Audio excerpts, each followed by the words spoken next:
अगर तुमने जाना है आरएसएस के पास जो जाकर पूछो तुम तिरंगे झंडे के बारे में तुम्हारी क्या राय है, भारत के संविधान के बारे में तुम्हारी क्या राय है। अरे इस देश के हिंदू नहीं बचेंगे, अगर इस देश के हिंदू खत्म कर दिए जाएंगे तो मुसलमान कैसे बचेंगे।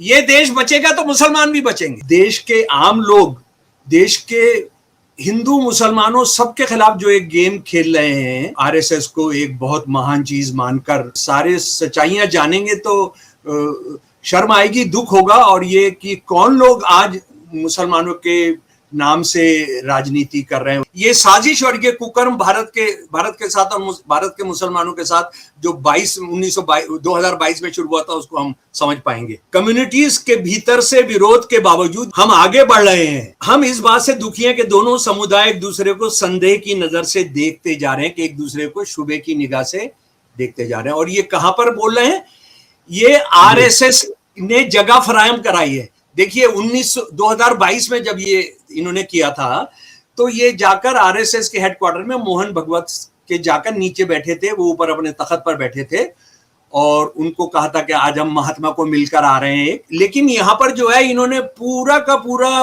कोई भी शर्म नहीं रखी है। वजीउद्दीन साहब ये नहीं बता रहे हैं कि मुसलमानों ने, बहुत हिंदुओं ने सवाल उठाए थे। भाई मुसलमानों ने क्या सवाल उठाए थे? मुसलमानों का सवाल उठाना तो आजकल लिंच कर दिया जाना है, मुसलमानों का सवाल उठाना तो उनका घर बुलडोजर कर दिया जाना है। उन्होंने याद करते हुए कहा, हमने भगवत जी से पूछा कि हिंदू राष्ट्र में मुसलमानों के साथ कैसा व्यवहार किया जाएगा। उन्होंने कहा कि मुस्लिम आबादी के बिना भारत की कल्पना नहीं की जा सकती है। किसको पाठ पढ़ा रहे हैं?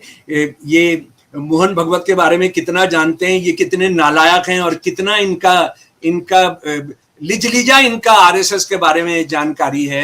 अरे मुसलमानों का तो जो दुकानदार करने वाला है, जो अजीत डोवाल के दोस्त हैं, वो तो सारे आपके साथ थे और आज भी आपके साथ हैं। आज जो हिंदुस्तान के मुसलमान हैं उनको मीर तकी मीर की तरह से कर्जा चुकाना पड़ रहा है। और कर्जा क्या चुकाना पड़ रहा है?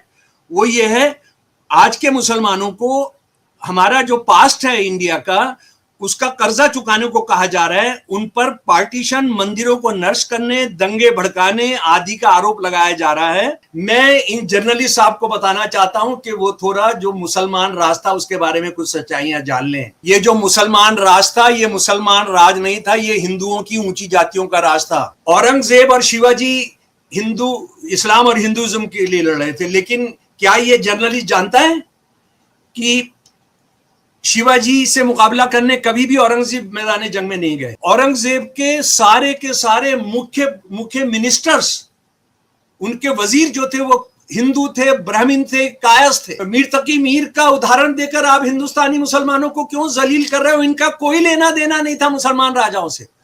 वो हिंदुस्तानी मुसलमानों से नफरत करते थे। मुगलों ने या उससे पहले जो दूसरे मुसलमान नाम के राजा थे, उन्होंने हिंदुस्तानी मुसलमानों से ना कोई लड़की ब्याही, ना खाने रोटी और शादियों का रिश्ता रखा। ये हिंदुओं की ऊंची जातियां थी जिन्होंने रखना था।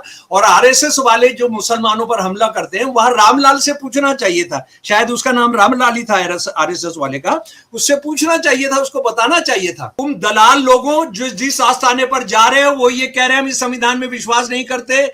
26 नवंबर 1949 को भारत की संविधान सभा ने संविधान पास किया। 4 दिन के बाद आरएसएस ने लिखा हमको मनुस्मृति चाहिए। और मनुस्मृति क्या है? वो हिंदू औरतों को और शूद्रों को जानवर भी नहीं समझती है।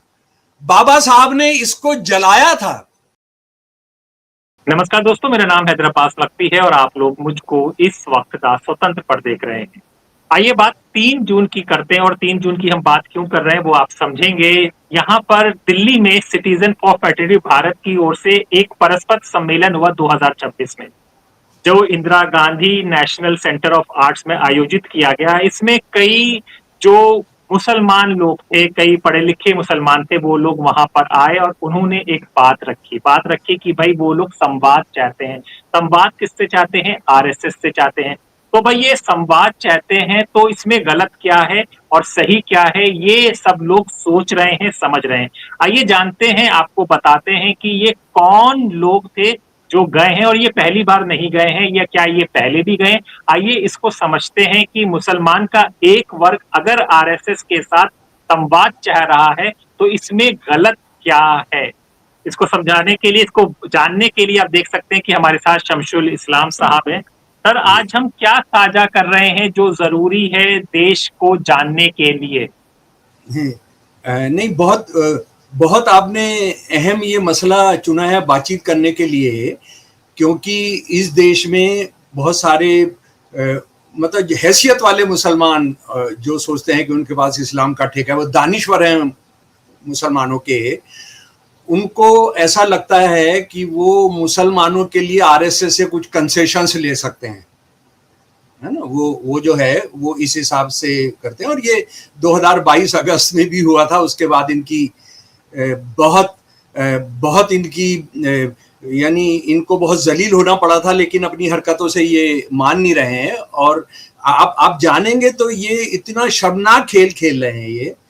ये एक इस तरह का देश के आम लोग, देश के हिंदू मुसलमानों सबके खिलाफ जो एक गेम खेल रहे हैं, आरएसएस को एक बहुत महान चीज मानकर बातचीत करके, तो वो आप जब सारे सच्चाइयां जानेंगे तो शर्म आएगी, दुख होगा। और ये कि कौन लोग आज मुसलमानों के नाम से राजनीति कर रहे हैं, उसको हम लोग समझ पाएंगे। ये देखिए, ये 3 जून का वाकया है, यानी 3 दिन पहले का वाकया है। और 3 जून दिल्ली के लिए एक काला दिन भी था। 3 जून वो दिन है जिसमें मालवीय नगर में एक करप्ट सिस्टम के चलते, एक ऐसे शहर में जिसमें ट्रिपल इंजन वाली सरकार है। ट्रिपल इंजन वाली क्यों सरकार है? मोदी जी प्रधानमंत्री हैं। इस शहर को जो चलाना वाले पूरी जिम्मेदारी है वो अमित शाह जी हैं, जो डिप्टी प्राइम मिनिस्टर है। हालांकि असली प्राइम मिनिस्टर मैं उनको ही कहता हूं। और तीसरा जो है बीजेपी की मुख्यमंत्री हैं। ये वो आरएसएस बीजेपी वाले बोलते हैं कि अरे दिल्ली में ट्रिपल इंजन सरकार है। तो ट्रिपल इंजन सरकार के अंदर क्या क्या हो रहा है, किस तरह से लोग बेमौत मारे जा रहे हैं। ये बेमौत जो मारे जा रहे हैं ये मजदूर नहीं है, ये किसी झुग्गी में आग लग गई या कोई सड़क के किनारे सो रहा था तो उस पर गाड़ी चढ़ गई, ऐसा नहीं है। ये वो लोग हैं जो एयर कंडीशन घरों के अंदर रहते हैं, जो 3-3, 4-4, 5-5 मालों के उसके अंदर बड़े रिहायशी इलाकों के अंदर रहते हैं, जिनको आप पॉश इलाका कहते हैं, जिसको आप पॉश इलाका कहते हैं। तो वहां पर जो हुआ, और यही अकेली एक शर्मनाक घटना उस दिन दिल्ली में नहीं घटी। दिल्ली में उस दिन एक और घटना घटी, जो इंडिया गेट के ऊपर जो Indira Gandhi centre of art या क्या नाम है उसका पूरा आपने अभी लिया था, उसमें इस देश के लोगों के खिलाफ, इस देश और मुसलमान भी इस देश के लोगों में हैं, तो उनके खिलाफ जो लगातार 2022 से साजिश रची जा रही है, उसका एक और एपिसोड, उसकी एक और कड़ी जो है हमारे सामने आई। और उसमें क्या हुआ कि ये एक इन्होंने एक तंजीम बनाई है। ये पहले किसी और नाम से था, अब ये तंजीम बनाई है सिटीजन्स फॉर फ्रेटर्निटी। हमारे संविधान जो है दुनिया के संविधानों में से एक ही संविधान है जिसमें फ्रेटर्निटी शब्द का इस्तेमाल हुआ है। लेकिन ये सारे लोग जो भारत के संविधान को नहीं मानते हैं और ये कहते हैं, यानी ये नहीं कहते हैं, लेकिन ये जिनकी जाके थोड़ी में हाथ लगा रहे हैं और माफी मांग रहे हैं, और जिनके सामने राष्ट्रवाद सीखना चाह रहे हैं, मुसलमानों के लिए ये कुछ जान का क्या कहेंगे कि हम जनाब हमें जान बख्श दीजिए, जो उनसे जो रिक्वेस्ट कर रहे हैं वो कहते हैं कि हम इसको नहीं मानते हैं, हम मनुस्मृति को लेकर आएंगे। तो ये फ्रेटर्निटी वहां से लिया। और फ्रेटर्निटी का जरा हिंदी समझ लीजिए परस्परता। आप जब एक दूसरे का ध्यान रखते हैं, उर्दू में बाहमी ताउन, यानी आप एक दूसरे के साथ यकजहती करते हैं, एक दूसरे के बात सुनते हैं, एक दूसरे को समझते हैं। तो ये जो सिटीजन्स फॉर फ्रेटर्निटी है, इनकी साइट पर आप चले जाइए, इन्होंने इस पर कोई रपट नहीं डाली है।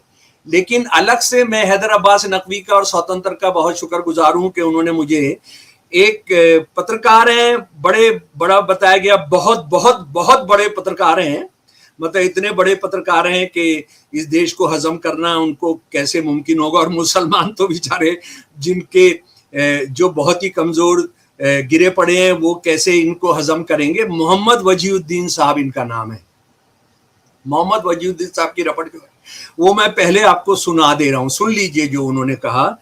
3 जून को नई दिल्ली के इंदिरा गांधी राष्ट्रीय कला केंद्र में नवगठित पहल सिटीजन फॉर फ्रेटर्निटी भारत के उद्घाटन सम्मेलन परस्परता सम्मेलन 2026 में कई पूर्व नौकरशाहों, विद्वानों और कार्यकर्ताओं ने भाग लिया। अच्छा माफ कीजिए, ये अंग्रेजी में है, अंग्रेजी में उनकी रपट है जिसका मैं हिंदी आपके सामने रख रहा हूं।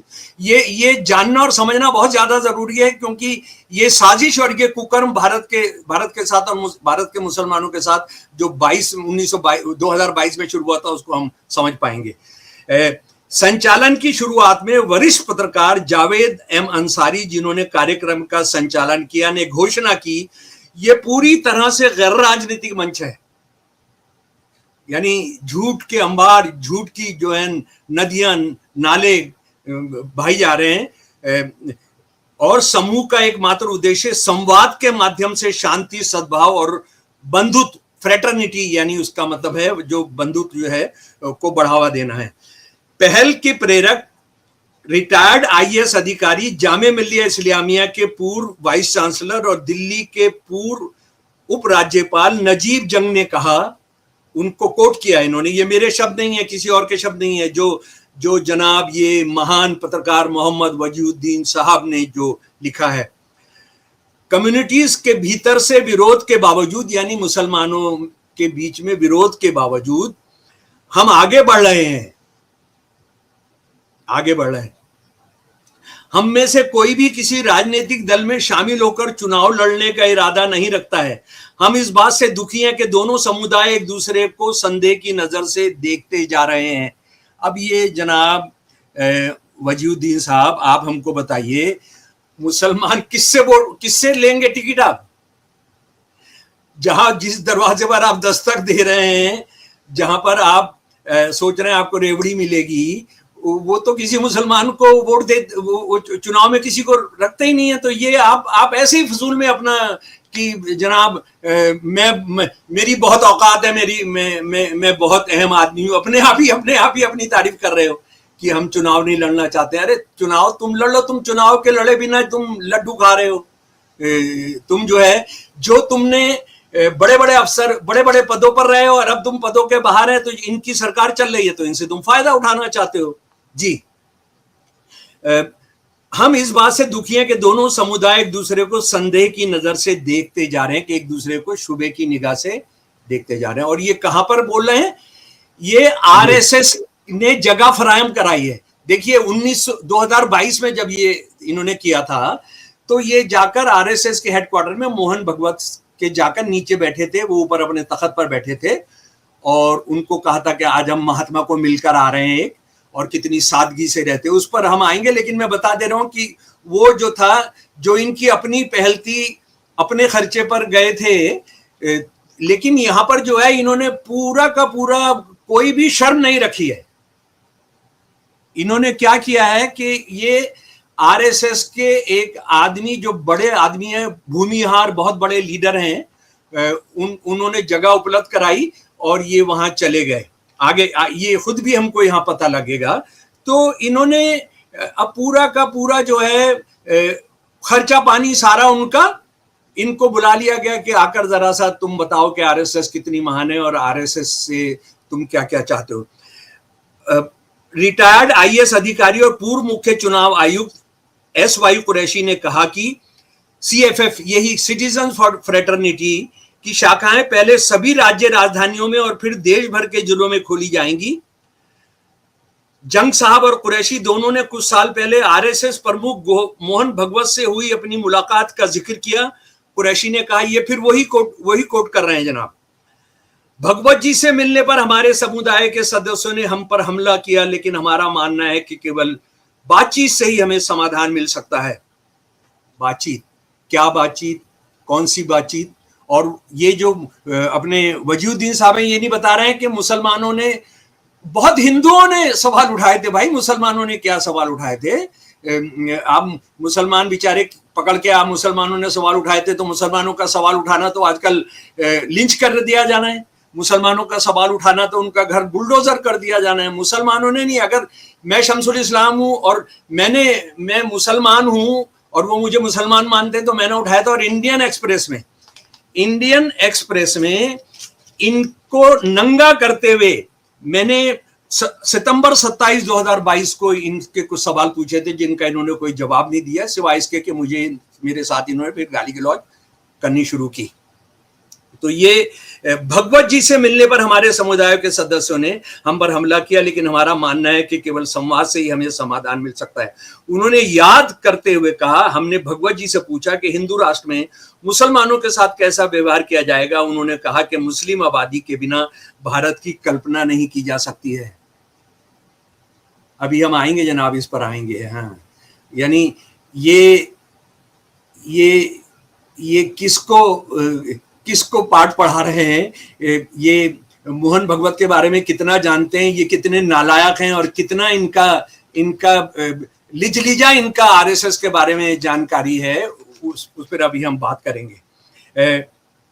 अच्छा, ये बात उन्होंने फिर ये बताया, ये सच है कि जब जंग कुरैशी नई दुनिया के संपादक शाह सिद्दीकी, लेफ्टिनेंट जनरल सेवानिवृत्त रिटायर्ड जमीरुद्दीन शाह और व्यापारी सईद शेरवानी साहब 5 प्रमुख मुसलमानों ने 22 अगस्त 2022 को नई दिल्ली में भगवत से कम्युनल सद्भाव और अंतर धार्मिक तनाव को कम करने के लिए मुलाकात की, तो समुदाय के एक वर्ग ने उनकी कड़ी आलोचना की। यानी ये बराबर बोल रहे हैं कि कड़ी आलोचना की। इस देश ने आलोचना की थी और क्यों आलोचना की थी उस पर हम आएंगे। ये जो पत्रकार है, ये जो जर्नलिस्ट है, नहीं बता रहा क्या सवाल उठाए थे मुसलमानों ने। अरे मुसलमानों का तो जो दुकानदार करने वाला है, जो अजीत डोवाल के दोस्त हैं, वो तो सारे आपके साथ थे और आज भी आपके साथ हैं।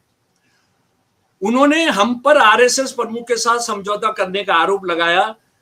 क्रिटिसिज्म के बावजूद हम संवाद में विश्वास रखते हैं जी। अच्छा, यहां पर अब आ जाते हैं असली खेल जो खेल रहे हैं राम बहादुर राय। आईजीएनसीए के अध्यक्ष वरिष्ठ जर्नलिस्ट राम बहादुर राय के जो प्रेसिडेंशियल एड्रेस था और नौकरशाह इंद्रजीत खन्ना और पूर्व राजनयिक अशोक शर्मा, ये भी एक नया खेल ये शामिल हुए हैं उसमें। और जो साउथ एशियन यूनिवर्सिटी है उसकी पूर्व कुलपति डॉक्टर कविता ए शर्मा और आरएसएस पदाधिकारी रामलाल ने भी अपने विचार व्यक्त किए। तो बिल्ली थैले के बाहर है रामलाल। यानी अभी इनका आरएसएस में भी इतना कद गिर गया कि ये पहले मोहन भगवत से बात कर रहे थे, अब एक छुट भैया है कोई रामलाल आरएसएस का, है ना। तो ये उसने इनको इनके सामने प्रवचन किया। उसके बाद जनाब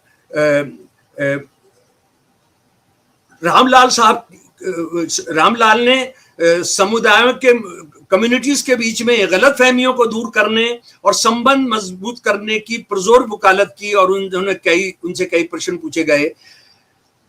लाल ने चुटकी लेते हुए कहा, मुख्य आयोजक जंग साहब हैं, लेकिन अधिकांश प्रश्न मुझसे ही पूछे जा रहे हैं। ये जो लाल आरएसएस का कोई आदमी है कि उसी से पूछे जा रहे हैं, क्योंकि पूछे तो उन्हीं से जाने, इनसे क्यों पूछेंगे? क्योंकि जब ये जो दरी बिछाने वालों से क्यों पूछेंगे, वो सीधा आपसे ही पूछेंगे। ये जंग से और गैर जंग से और ये कुरैशी से और इससे क्यों पूछेंगे भाई? जब आपके ये तूती बजाने वाले हैं, आपके ये बांसुरी बजाने वाले हैं, आपकी बैंड बजाने वाले आपकी तरफ से आपके हरकारे हैं, ये तो आपसे ही पूछेंगे। अच्छा, यहाँ पर ये जो क्या नाम है इनका जर्नलिस्ट साहब का, वजीउद्दीन साहब एक और कमाल की बात करते हैं। वो मीर तकी मीर को ले आते हैं अपने इस रिपोर्ट में ना, अपने इस नैरेटिव में, और एक मिसाल देते हैं कि मीर तकी मीर साहब के जो वालिद साहब थे, सूफी मीर मुत्तकी, जो बाद में मीर तकी मीर के वालिद साहब के उनका नाम भी बताया, सूफी मीर मुत्तकी। जब वो डेड बेड पर थे, उनकी मौत होने वाली थी, उनको एहसास हो गया था, तो उन्होंने अपना एक बेटा मीर तकी मीर और इनका एक सौतेला भाई था, उन दोनों को बुलाया और कहा कि तुम यहाँ पर आओ और मेरे पास 2 चीजें हैं, तुम इसको आपस में बांट लो। एक तो मेरे पास 300 किताबें हैं, और एक तरफ मेरे पास ये कुछ हजार का कर्जा है, कुछ कर्जा है। तो भाई ने क्या किया, जो इनका इनका सौतेला भाई था, उसने किताबें पकड़ ली और फिर इनके हिस्से में क्या बचा, इनके हिस्से में बचा कर्जा। तो उसको इन्होंने ये मिलाया कि आज जो हिंदुस्तान के मुसलमान हैं उनको मीर तकी मीर की तरह से कर्जा चुकाना पड़ रहा है। और कर्जा क्या चुकाना पड़ रहा है, वो ये है, आज के मुसलमानों को हमारा जो पास्ट है इंडिया का, उसका कर्जा चुकाने को कहा जा रहा है। उन पर पार्टीशन, मंदिरों को नष्ट करने, दंगे भड़काने आदि का आरोप लगाया जा रहा है। और मुसलमानों की हैसियत यह है कि मीर तकी मीर मिलकर कर्जा चुनवा देंगे। मैं इन जर्नलिस्ट साहब को बताना चाहता हूं कि वो थोड़ा जो मुसलमान राज था उसके बारे में कुछ सच्चाइयां जान लें। ये जो मुसलमान राज था, ये मुसलमान राज नहीं था, ये हिंदुओं की ऊंची जातियों का राज था। 1000 साल आरएसएस कहती है मुसलमानों ने राज किया, इस्लामी राज था। उसमें 1871-72 में जो सेंसस कराया अंग्रेजों ने, जब मुसलमानों का राज खत्म हो चुका था 1871-72 में ब्रिटिश पार्लियामेंट के कहने पर, उसमें मुसलमानों की संख्या थी 21.5% और हिंदुओं की थी 73.5%। 1000 साल के राज में, जिसमें कत्लेआम हुए, करोड़ों लोगों को मार दिया गया, लाखों हिंदू औरतों को अपहरित कर दिया गया, मंदिर गिरा दिया गया, सब कुछ कर दिया गया। उसके 1000 साल के बाद मुसलमानों की आबादी 21.5% है और आज 14.5% है जी। और उसके बाद ये भी ये जो यानी कई बार क्या कहते हैं कि हम नाजान दोस्त से एक जानकार दुश्मन अच्छा होता है। तो इनको ये मैं बता दूं कि औरंगजेब और शिवाजी इस्लाम और हिंदुइज्म के लिए लड़ रहे थे, लेकिन क्या ये जर्नलिस्ट जानता है कि शिवाजी से मुकाबला करने कभी भी औरंगजेब मैदान जंग में नहीं गए। सारी लड़ाइयां जयसिंह 1 और उनके भतीजे जयसिंह 2 ने लड़ी। शिवाजी को पटाकर भी आगरा लाने का काम किसने किया, जयसिंह 1 ने किया। उसके बाद अकबर और राणा कभी भी मैदान जंग में नहीं मिले। अकबर की तरफ से जो जंग लड़ने गया अकबर की तरफ से, वो उनका साला था मानसिंह जी।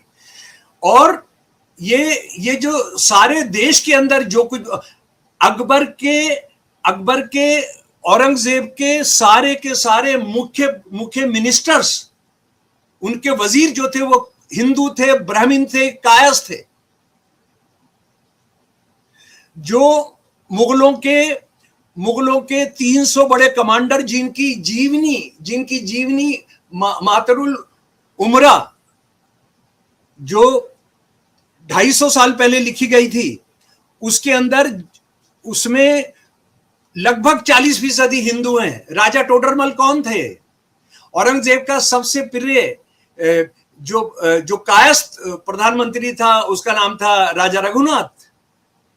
राजा रघुनाथ के मरने पर वो औरंगजेब के साथ गया था कश्मीर और वहां एक हादसे में मौत हो गई। तो औरंगजेब ने अपने नेक्स्ट मुसलमान प्रधानमंत्री को कहा कि वो खुदाई आदमी था और उसकी तरह से ही तुमने प्रधानमंत्री का पद चलाना है।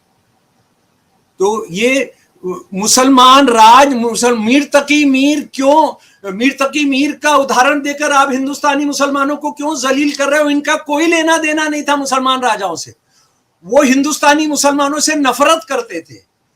मुगलों ने या उससे पहले जो दूसरे मुसलमान नाम के राजा थे, उन्होंने हिंदुस्तानी मुसलमानों से ना कोई लड़की ब्याही, ना खाने रोटी और शादियों का रिश्ता रखा। ये हिंदुओं की ऊंची जातियां थी जिन्होंने रखना था। और आरएसएस वाले जो मुसलमानों पर हमला करते हैं, वहां रामलाल से पूछना चाहिए था, शायद उसका नाम रामलाल ही था आरएसएस वाले का, उससे पूछना चाहिए था, उसको बताना चाहिए था।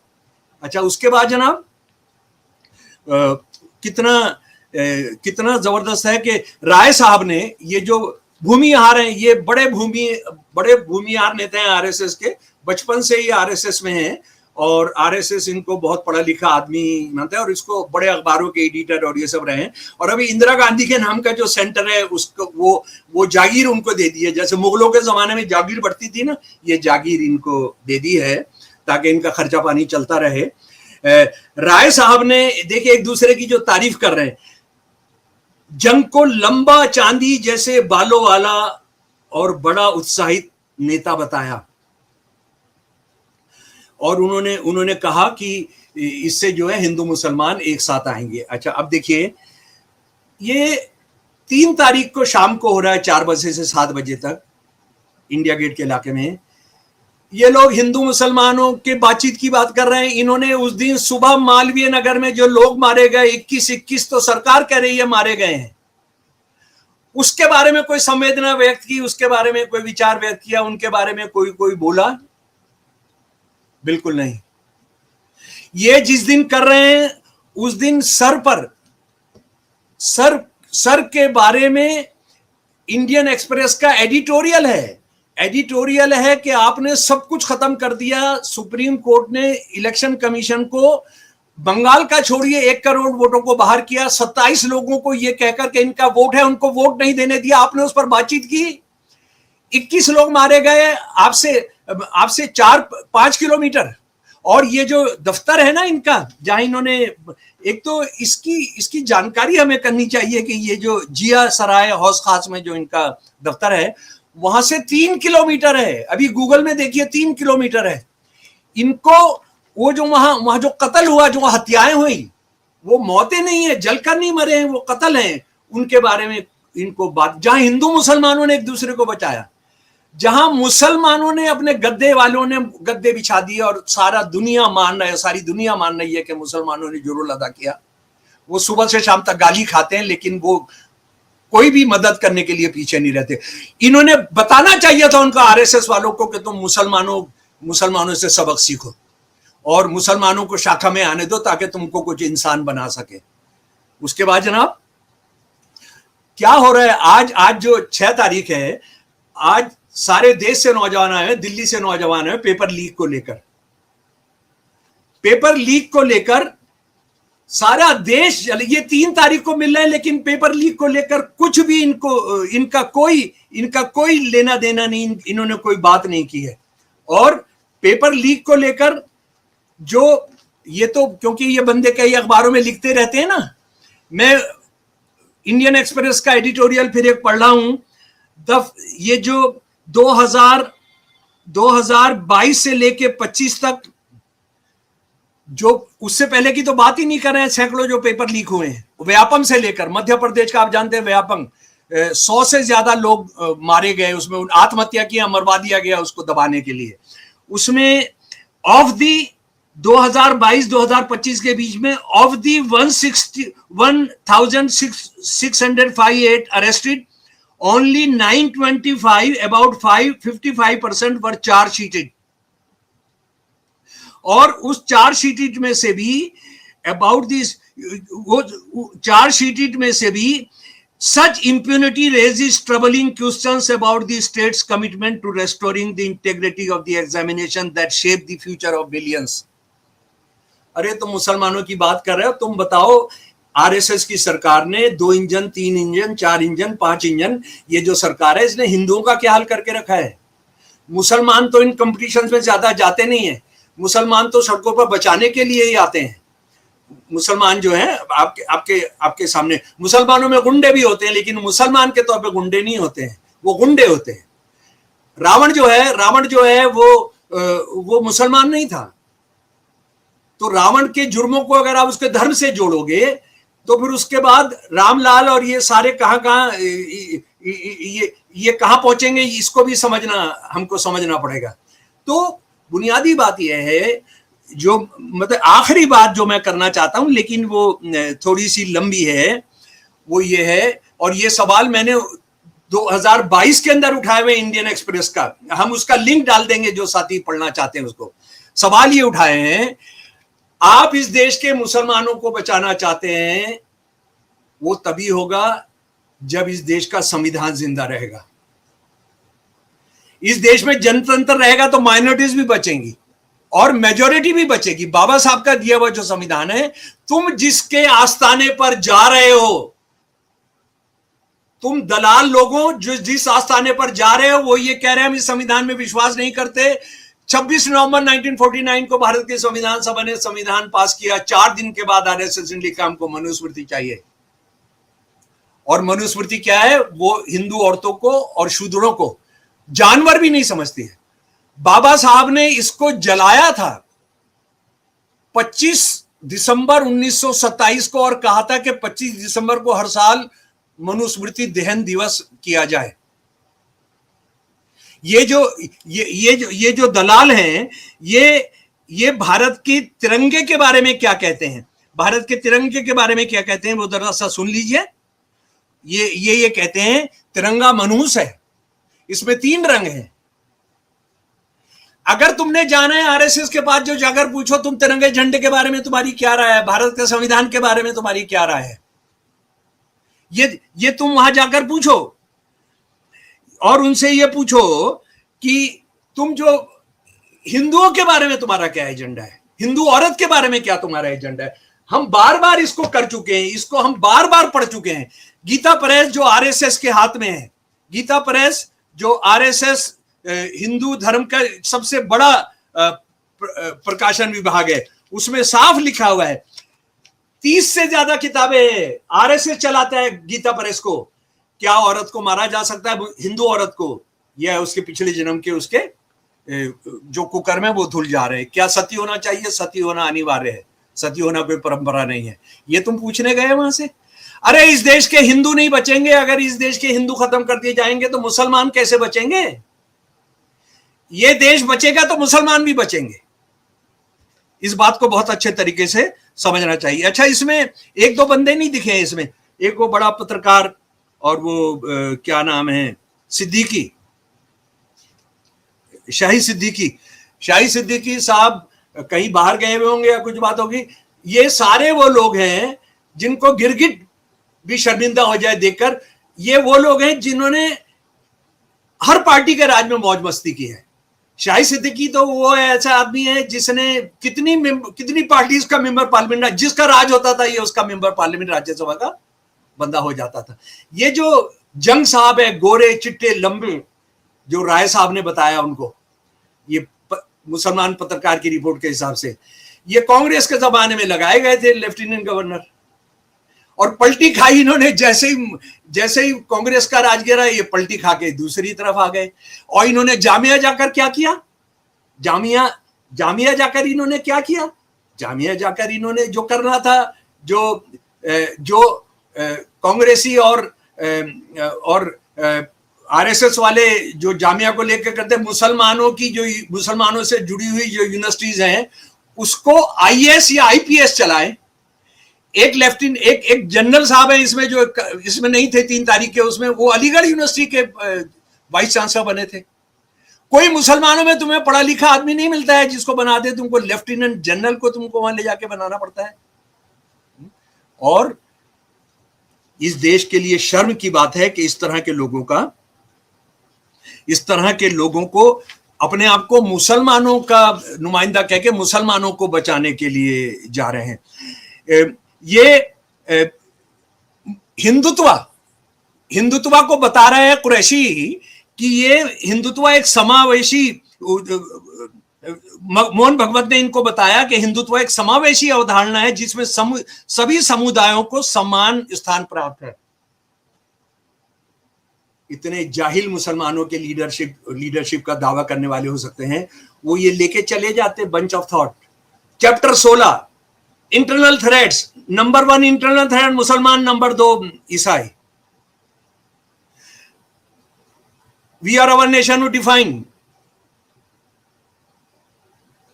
हमने हिटलर का फॉलो करना है। हिटलर ने जिस तरह से यहूदियों को खत्म किया था, इसी तरह से हमने मुसलमान और ईसाइयों को खत्म करना है। किताब बिक रही है, खुलेआम बिक रही है जी। उसके बाद सावरकर का हिंदुत्व 1923 की किताब। जैसे ही कोई ईसाई या मुसलमान होता है वो राष्ट्रीयता खो देता है, वो इस देश का राष्ट्र नहीं होता, वो इमिग्रेंट हो जाता है। इनको मुझे लगता है कि हालांकि आजकल कोर्ट की हालत खराब है, नहीं तो मैं पीआईएल डालता है कि ये मुसलमानों के लीडर हैं, ये मुसलमानों के बुद्धिजीवी हैं। अच्छा, शाहिद सिद्दीकी ने 2022 के अंदर जो जाने से पहले एक प्रेस कॉन्फ्रेंस में कहा था, वो प्रेस कॉन्फ्रेंस ये थी कि हम मुसलमान पढ़े लिखे और मिडिल क्लास को हम रिप्रेजेंट करने आए हैं। अच्छा, मजे की बात यह है, ये आरएसएस के पास जा रहे हैं, आरएसएस के लोगों को समझा रहे हैं। आरएसएस इनसे मिलने पर कोई बयान नहीं दे रहा है। आरएसएस चुप है, आरएसएस इनको नंगा करा रही है। और ये क्यों नंगे हो रहे हैं? क्योंकि इन्होंने कुछ और हलवा पूरी खानी है। जिसका राज है, इन्होंने आरएसएस से एक बात सीखी है कि जिसका राज है उसके साथ रहना है, उसका गुणगान करना है। इसीलिए मैं कहूंगा कि अगर कल औरंगजेब आ जाए तो आरएसएस वाले कहेंगे जनाब हम आपका इंतजार कर रहे हैं सैकड़ों सालों से, कम से कम 1925 से तो कर ही रहे हैं।